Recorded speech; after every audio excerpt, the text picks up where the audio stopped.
पहिलीपासून तिसरी भाषेची सक्ती कराच असं नाही. विद्यार्थ्यांच्या 14व्या वयापर्यंत तिसरी भाषा शिकू शकता. केंद्र सरकारचं स्पष्टीकरण.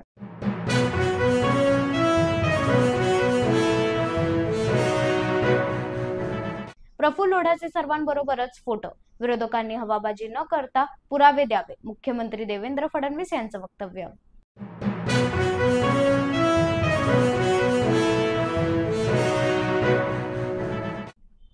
प्रफुल्ल लोढा छोटा मासा मोठा मासा मंत्रिमंडळात. प्रसार माध्यमांशी बोलताना संजय राऊतांचं वक्तव्य.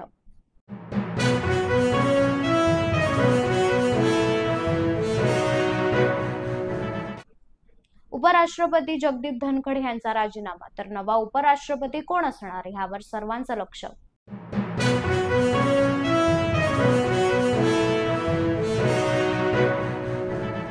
आता यूपीआयद्वारे कर्ज घेता येणार. यूपीआयद्वारे कर्ज घेणं आणि ती रक्कम खर्च करता येणार. ही सुविधा 31 ऑगस्ट पासून सुरू होणार आहे.